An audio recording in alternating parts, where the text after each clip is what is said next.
So when you hear somebody talk about that dog or accessing that dog, remember that dog is only beneficial if you have control of that dog. If that dog is wild and off the leash, that dog is a danger to everybody. But if that dog is well trained, if that dog is on a leash, if that dog is under control, that dog can be a great companion, but it can also be a great guardian. So y'all be mindful of that. Be mindful of that dog that lives inside of you. Welcome to Impact and Fulfillment with Coach Mike D, where you'll gain practical wisdom and dynamic insight from amazing conversations to live your best life.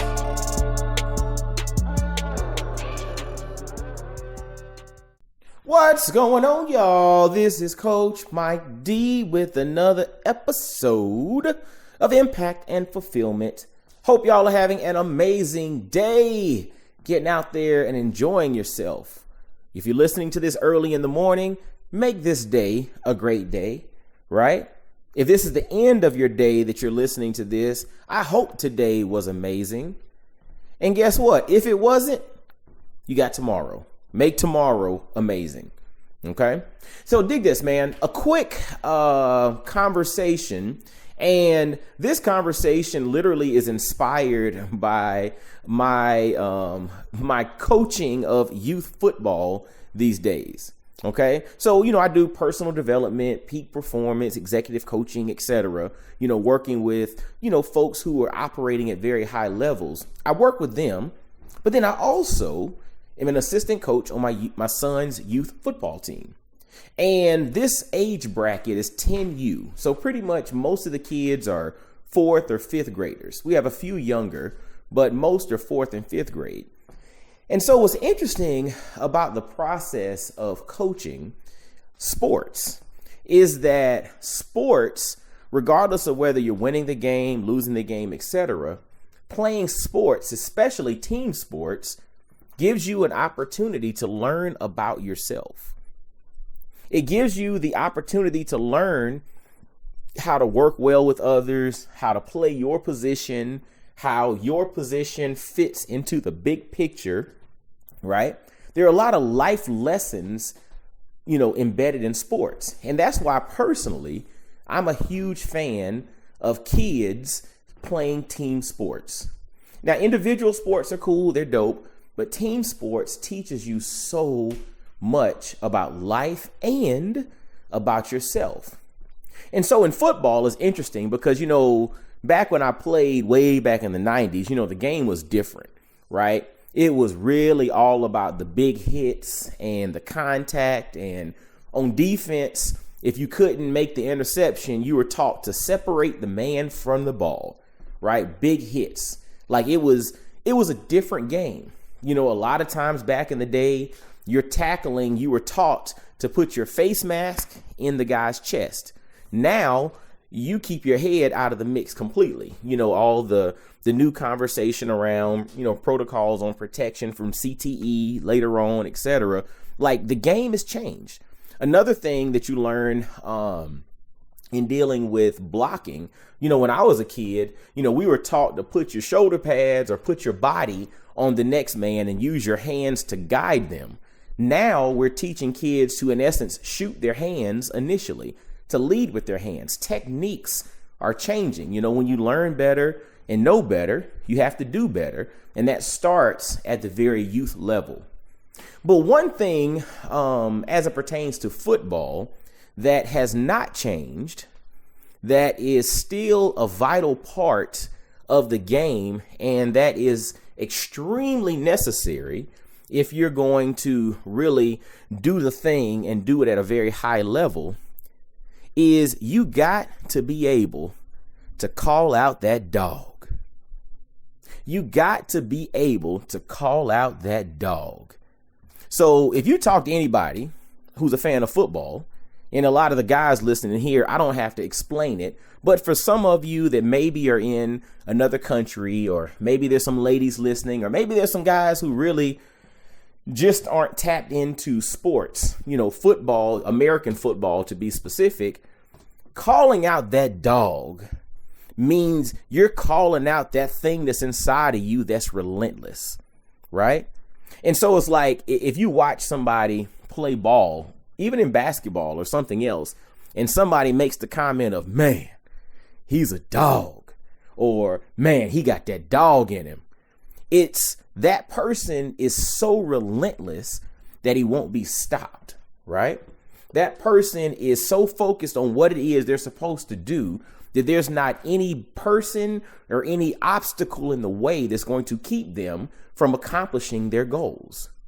So as we talk about life lessons with youth football and tapping into these 8 to 10-year-olds and helping them to understand how to play their position and how their position fits into the grand scheme of things, we're also teaching them how to access that dog. And the thing that's so interesting about it, as you progress through life, there are going to be situations and circumstances in which that level of resilience is going to be necessary to complete the mission. That level of, stick-to-itness is going to be a requirement to get the job done. And the thing is, if you are never placed in situations where you have to access that dog to get it done, you don't realize that that dog lives inside of you. And that's what we're coming to realize, because throughout this season, we're seeing some of these kids who maybe have never been challenged to go deep and pull that thing from out of them to really bring this level of energy and excitement and focus and resiliency to the table. We're seeing some of that emerge in some of these kids. And it's so interesting because it's a balancing act as well, because you bring aggression and you bring strength and explosiveness, but there are some that we also have to work on controlling that emotion, controlling that temper, controlling that aggression, and making sure that you target it in the right way. Because it was funny, we had an issue or a thing in practice the other day where it was one of the kids that was on the team. He got really excited, but he also got really focused on the guy that was blocking him. And he was so focused on trying to beat him that he completely missed making the play. Now, had he targeted his aggression, had he harnessed that dog in the way of stopping the play, it would have actually been an amazing play. But because he was so focused on trying to beat the guy in front of him, he missed the play completely.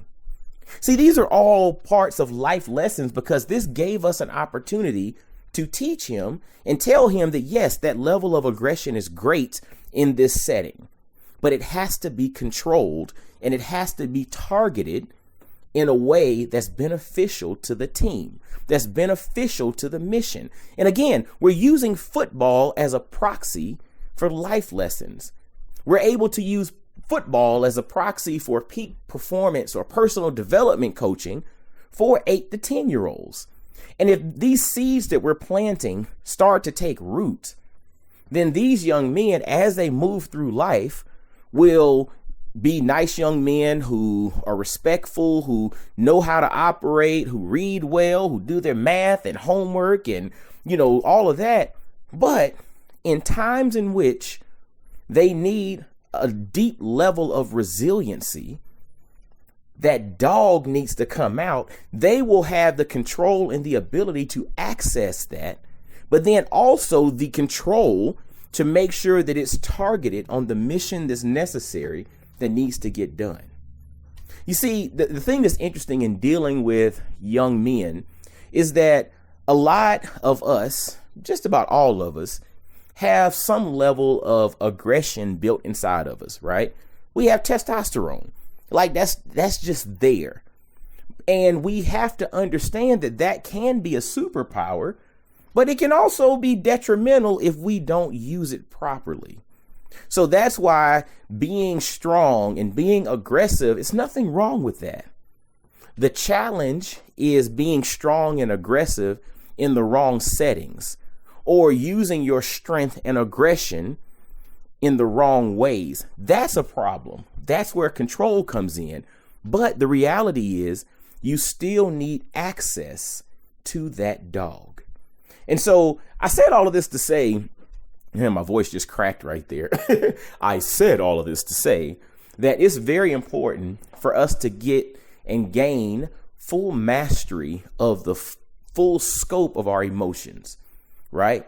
We need to be able to access the emotions that are necessary in each specific setting. But once we're able to access them, we need to have mastery and have the control of being able to tell that emotion what I need you to do in this segment of my life. In a lot of instances, our emotions have control of us.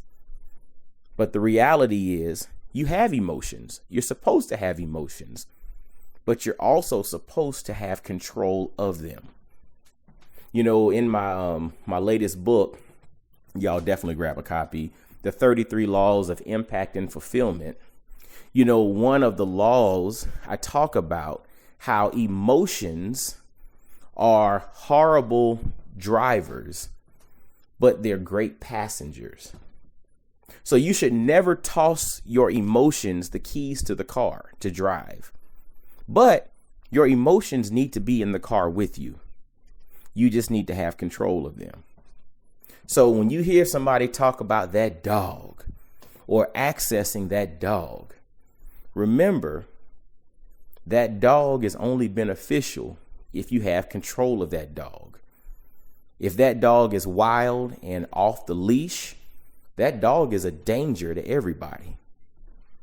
But if that dog is well trained, if that dog is on a leash, if that dog is under control, that dog can be a great companion, but it can also be a great guardian.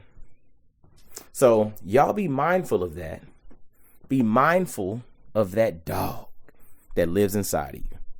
Well, hey, as always, make sure to follow Coach Mike D across social media, YouTube, Instagram, the Coach Mike D on TikTok.